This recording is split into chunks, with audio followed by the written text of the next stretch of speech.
Alors aujourd'hui, je voulais faire une review et test sur un sabre K-Sabatier, donc fabriqué en France, dans la ville de Thiers, pour moi qui est la capitale de la coutellerie ici en France, hein. Y a pas photo. Que dire? Alors c'est au début du 19e siècle que deux grandes familles en fait ont forgé la réputation des couteaux sabatiers. Vous avez les sabatiers du Moutier qui se situent dans la ville basse de Thiers, et vous avez les sabatiers de Bellevue qui se situent dans la ville haute de Thiers. C'est tout simple. Donc de nos jours, seule la famille Sabatier de Bellevue subsiste encore à la même adresse. Donc je les ai appelés, leur nom de famille a changé parce qu'ils ont eu des enfants, avec les mariages, le nom de famille a changé. Et ça fait 8 générations qui sont dans la coutellerie, quoi. En 1834, les Sabatiers de Bellevue ont adjoint à leur nom le sigle K. Alors pourquoi le sigle K? Ils voulaient se différencier en fait des Sabatiers du Moutier. Et le sigle K, on le retrouve, c'est une marque qu'on retrouve, qui est une vieille marque thiernoise, pardon, qu'on retrouve dans les archives de la ville, qui est un peu affichée un peu partout sur des choses anciennes. Et du coup, vu qu'ils étaient à Thiers, qui s'appelle Sabatier, ils ont voulu prendre un symbole qui était représentatif de la ville, et donc c'est pour ça qu'ils ont choisi la lettre K. Alors maintenant, je vais passer sur le descriptif technique. Ah non, avant ça, je vais parler aussi d'autre chose. Alors Sabatier, c'est pas une marque déposée. K Sabatier, c'est une marque déposée. Lion Sabatier, c'est une marque déposée. Deglon Sabatier, c'est une marque déposée. Et en fait, chacun ont déposé leur propre marque. Mais Sabatier en lui-même n'est pas déposé. Les lions sabatiers, il faut savoir que c'est les couteaux, je pense, les plus vendus de tous les sabatiers. Je les ai appelés. Maintenant, ce qu'il y a, c'est ils ont des vrais lions sabatiers, ce qu'ils m'ont dit. Et après, il y a une gamme qui est sortie, mais qui vient pas du tout de chez eux, qui vient d'Asie, qui vient de Chine, qui s'appelle Lion Sabatier International. Donc, si vous voyez ça, fuyez, vous saurez, vous saurez que les lions sabatiers internationaux ne viennent pas du tout de France. Que dire de plus? En tout, des marques Sabatier, je crois que vous en avez à peu près 11, une dizaine, je crois, 10 ou 11. Ils ont tous les mêmes lignes, les mêmes formes, le même look. Parce qu'en fait, je crois qu'ils se basent sur un couteau, je crois, qui a été créé il y a longtemps. Alors, je sais plus le prénom du monsieur. Il s'appelait Sabatier de nom de famille, ça c'est sûr. Je crois que c'est Philippe Sabatier. Et je crois qu'il est à l'origine, en fait, d'un couteau à mitre ronde. Et, euh, et lui, en fait, je crois qu'à l'époque, il n'a pas déposé de brevet par rapport à sa création et tout. Et c'est pour ça que plusieurs personnes ont dû prendre ce modèle-là de couteau pour l'arranger à leur sauce et tout ça, quoi. Bon, ils s'équivalent tous, hein, ils sont tous fabriqués en France, hein, ça y a pas de souci. Ils ont peut-être des techniques de fabrication un peu diverses selon les entreprises, mais ils s'équivalent un peu tous, hein. Moi j'ai pris qu'à Sabatier, c'était par rapport à l'histoire, parce que eux, ils avaient vraiment le nom de famille Sabatier euh, et tout, quoi. Ils l'ont juste perdu, quoi, au fur et à mesure des années, hein. Euh, donc voilà, quoi.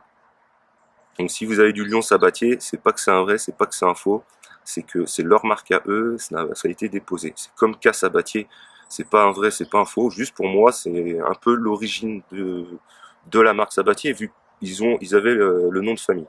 Je vous le dis, hein, je les ai appelés, donc j'ai appelé K Sabatier, et je les ai appelés aussi Lion Sabatier pour avoir des renseignements, parce que j'étais un peu perdu. Du coup, sur tous les couteaux, pardon, de marque Sabatier. Euh, donc maintenant, je vais passer à la partie technique et au descriptif du sabre. Donc j'ai pris un sabre qui fait 62 cm de long.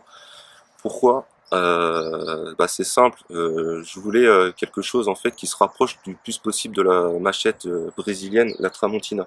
Si j'ai pas pris de Tramontina, c'est simple, c'est que je suis en France et que je pars du principe où on a des choses qui sont faites sur notre territoire, qui sont vraiment bien faites et qui sont même mieux faites, parce que quand vous voyez la lame là, elle est flexible, mais on a du mal, quoi.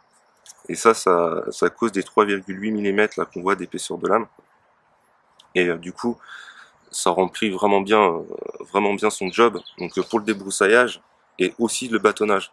Ce qu'on ne pourrait pas faire par exemple avec une Tramontina, le bâtonnage tout de suite, le fil prendrait des coups, je pense. Et puis la lame est vraiment tellement fine sur une Tramontina que il y a vraiment beaucoup de flexibilité, quoi.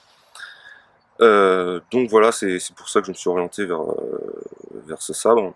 Et pourquoi j'ai pris cette longueur? Parce que je crois que la Tramontina fait 60 cm. Ce sabre-là, c'est celui qui s'en rapprochait le plus. On a la même longueur de lame, donc on a une longueur de lame de 45 cm. On va avoir... ce qu'on va avoir d'autre. Donc on a une longueur de lame, pardon, de 45 cm, ça je l'ai déjà dit, un manche de 17 cm. On a une longueur totale de 62 cm pour une largeur de lame de 3,4 cm pour une épaisseur d'acier de 3,8 mm. Donc ils ont deux aciers, je crois, hein. Donc pour tout ce qui est acier inoxydable, ils vont bosser sur du Z50 C13 stainless steel, je crois. Et pour tout ce qui est acier carbone, donc ça c'est un acier carbone, et c'est du XC75. Donc voilà. Le bois est en hêtre. Donc là vous voyez il y a 3 mitres rondes qui ont été positionnées. Et là ici, là vous voyez, là il y a normalement, je sais pas si on va bien voir, il y a la marque Cassabatier France qui a été tamponnée en fait, je pense à la presse, qui est écrit en doré là sur le manche en bas. Donc c'est simple, hein, le sabre je l'ai reçu tel quel, hein. Comme ça je vais faire des tests. J'ai fait quelques coupes un peu avant, hein. Je l'ai pas réaffûté. C'est une émouture plate sur la totalité de la lame, hein. Après il est pas tranchant rasoir. Je pense qu'il faudrait que je le passe au cuir et que je refasse une émouture un peu. Mais sinon il remplit bien son taf. Donc j'ai fait exprès de pas le réaiguiser pour vous montrer ce qu'il a dans le ventre. Et puis je vais faire quelques tests là maintenant.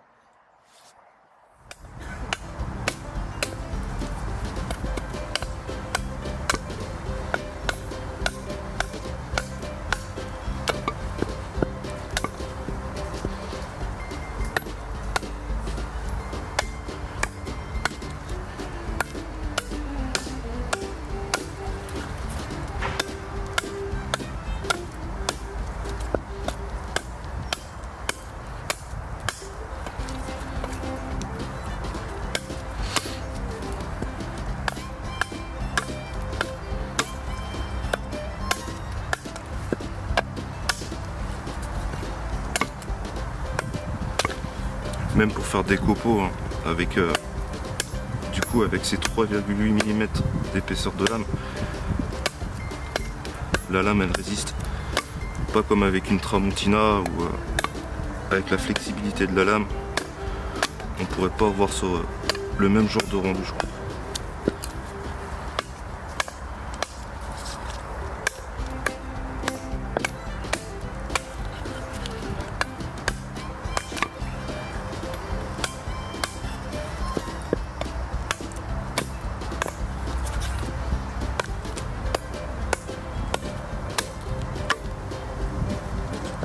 Voilà quoi, au niveau des copeaux, on peut voir qu'on obtient quand même pas mal de copeaux.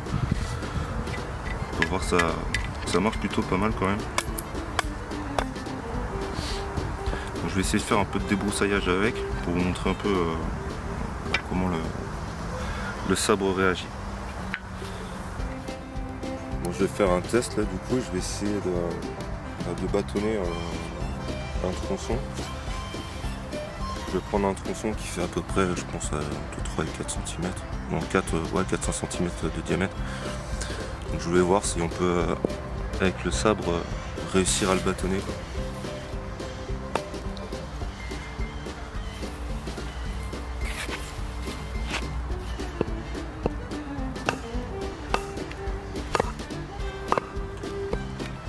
Franchement, on voit, hein, ça pénètre bien dans le bois, il n'y a pas de souci, quoi.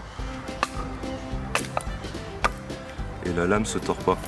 Contrairement, je pense, avec une lame Tramontina qui est plus fine, ce genre de travail, hein, on pourrait pas le réaliser, je pense. Ou si, mais je pense qu'on risquerait de faire des chips sur la lame, quoi.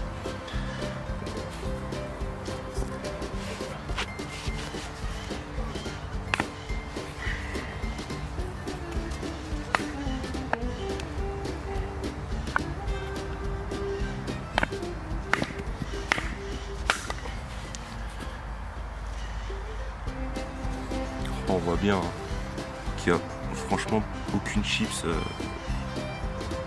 de fait hein, sur la lame. C'est vraiment une preuve et un gage de qualité hein, je trouve. La trempe a vraiment été bien réalisée. Donc je vais essayer de faire du débroussaillage là, on va voir ce que ça peut donner.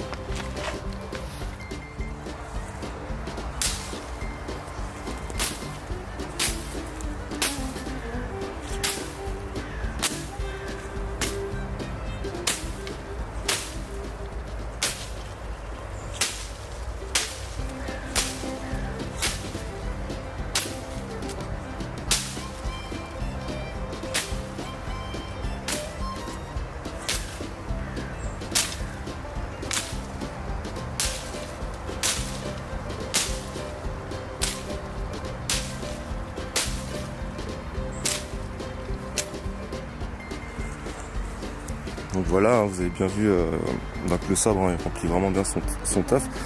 Là on voit pas, sur la vidéo on voit super mal le fil. Mais juste pour vous expliquer, il n'y a aucune chips en fait sur la lame.